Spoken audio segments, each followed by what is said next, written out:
안녕하십니까. 진실과 팩트 소식을 전해드리는 보수정치 우리 퇴근TV입니다. 오늘도 우리가 또 알아야 될 건 알아야 되지 않겠습니까? 네, 그렇기 때문에 항상 자유민주주의를 수호하며 우리 보수의 미래, 정말 우리나라가 올바른 길을 가고 있는지 정치권에 관심을 가지고 제가 매일같이 키포인트만 쏙쏙히 우리 퇴근TV 가족분들에게 소식을 전해드리고 있습니다. 그래서 오늘 전해드릴 소식은 정말 오랜만에, 그동안은 제가 우리 퇴근TV 가족분들에게 일단 우리 전당대회에 따라 국민의힘이 좀 정리가 돼야 하지 않겠습니까? 그래서 뭐 안철수라든지 아니면 뭐 김근식, 전한길, 뭐 장동혁, 뭐 이런 이제 내부적인 이슈에 대한 소식을 전해드렸는데, 정말 오랜만에 이재명 대통령의 재판 과정에 있어 요 근래대로 또 새로운 소식이 나왔기에 우리 퇴근TV 가족분들에게 정보를 좀 업데이트 해드리는 시간을 가져보도록 하겠습니다. 그래서 오늘 정말 중요한 소식, 우리가 키포인트에 대해서 알아가야 될 그런 소식을 전해드리기에 앞서 구독, 좋아요, 알람 설정 한 번씩 부탁드리겠습니다. 구독, 좋아요, 알람 설정은 저에게는 정말 큰 힘이 됩니다. 그래서 이렇게 좀 말씀을 드리고요. 먼저 사건부터 좀 정리를 해드리도록 하겠습니다. 대북송금, 많은 분들이 아시다시피 이 쌍방울 그룹 2019년도에 이제 전 회장인 이제 김성태 씨가 경기도의 이제 스마트폰 이제 사업비로 대략적으로 뭐 500만 달러와 이재명 당시 경기도지사의 방북 비용으로 300만 달러. 그러면 이제 500만 달러에 300만 달러가 합쳐지면은 800만 달러이지 않습니까? 이를 무려 북한에 대신 송금했다라는 의혹이 제기가 됐습니다.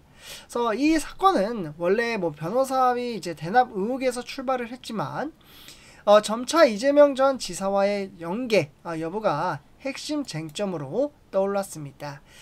특히 김성태 전 회장이 재판 과정에서 이화영 전 부지사를 통해 이 지사에게 전화를 걸었고, 전화를 받고받아 열심히 하겠다라는 말을 들었다라고 증언을 하면서 정치적 파장은 상당히 커졌습니다. 근데 여기에 이제 중심 인물이 이재명 대통령도 포함이 되어 있었거든요. 근데 본인은 많은 분들이 아시다시피 여기까지 내용을 아실 겁니다.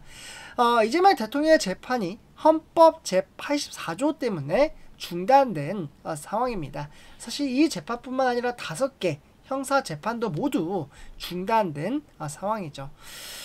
이 헌법 84조는 무엇이냐? 대통령은 내란 또는 외환의 죄를 제외하고는 재직 중 형사상 소출을 받지 않는다. 이렇게 규정을 하고 있습니다. 법원은 이 조항을 근거로 이재명 대통령의 공직선거법 위반 사건 판기 환송심의 재판 일정을 모두 다 연기했습니다. 근데 법 앞에는 모두 다 평등해야 되지 않습니까? 그래서 재판을 받아야 한다라고 이야기를 해야 되는데 사법부도 어떻게 보면은 정부의 정권 권력에 있어 무릎을 꿇었다. 그러한 이야기도 논란이 커지고 있는 상황입니다. 참으로 답답하죠, 이런 거 보면. 그래서 이 헌법 조항의 해석과 적용이 사건의 정치적 성격을 좀 한층 더 복잡하게 만들고 있는데, 이 와중에 일단 이화영 전 부지사의 옥중 메시지가 나왔습니다. 뭐라고 이야기를 하느냐면요, 이화영 전 부지사는 이미 이제 대법원에서 징역 7년 8개월이 확정돼 수원구치소에 수감 중입니다. 그런데 이제 편지 같은 뭐 요렇게 이제 뭐 노트에다 이렇게 적었는데, 뭐 내용은 간략적으로 그냥 말씀을 드리자면, 뭐 이제 윤석열 대통령의 뭐 검찰 독재에서 희생된 분들의 아픔을 치유하기 바란다. 뭐 그러면서 대북 송금은 조작된 사건이라고 주장을 하고 있습니다. 그런데 말입니다, 제가 이 부분이 좀 의아한 것은요, 이화영 전 부지사는 초기 진술에서 이재명 대표와 대북 송금 연관성을 언급했는데, 재판이 진행되면서 지속적으로 입장을 바꾸고 이제는 전혀 다른 말을 하고 있습니다. 이재명 대통령의 사명권을 가지고 있고 대통령이라는 권력을 잡았기 때문에 태도가 바뀐 거 아닌가? 이러한 생각이 안 들 수가 없다라고 볼 수가 있겠고, 수사와 재판에서의 진술이 오락가락한다면 그건 단순한 의견 변화가 아니라 사건의 신뢰도를 스스로 무너뜨리는 행동이라고 생각합니다. 결국 이미 형이 확정돼 복역 중인 사람이 이제 와서 정치적 탄압 프레임을 씌우려 하는 것은 본인 형량을 줄이거나 정치적인 입지를 되찾기 위한 시도로밖에 보이지가 않습니다. 그리고 이 과정에서 국민들이 가장 큰 피해를 입습니다. 왜냐?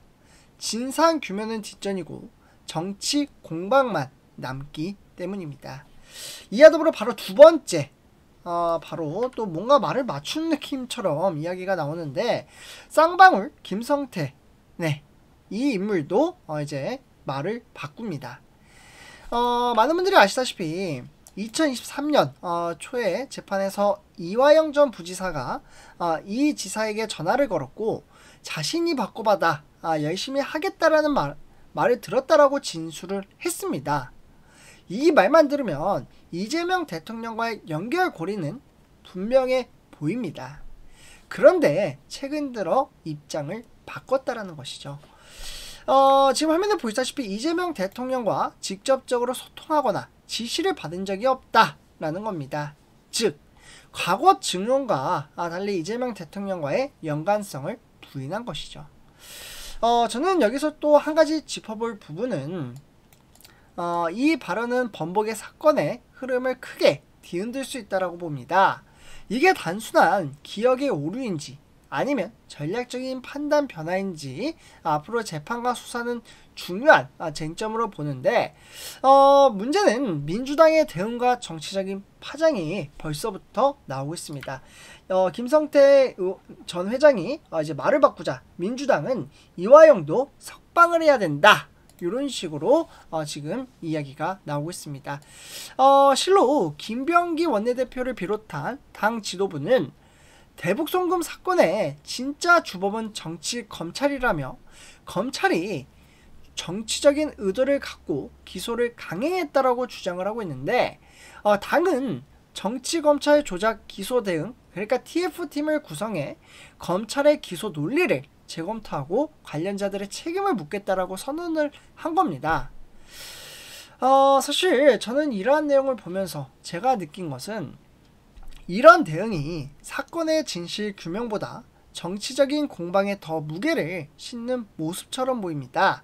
만약 검찰 수사가 정당하다면 민주당의 주장은 사법부와 정치권 간의 신뢰 대립으로 이어질 것이고, 반대로 검찰이 무리한 기소를 했다면 이는 국가 사법 시스템에 대한 신뢰를 무너뜨릴 수 있습니다.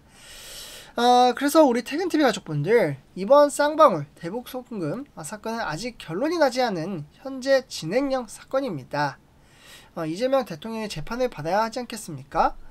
이러한 상황 속에서 정치적인 해석보다 사실관계의 명확한 규명이 먼저라고 생각합니다. 그러려면 재판을 받아야 되겠죠. 우리 퇴근TV 가족분들은 이 사건에 대해 어떻게 생각을 하시나요? 네, 댓글로 우리 퇴근TV 가족분들의 생각을 남겨주시고, 영상이 유익하셨다면 구독, 좋아요, 알람 설정 한 번씩 부탁드리겠습니다. 감사합니다.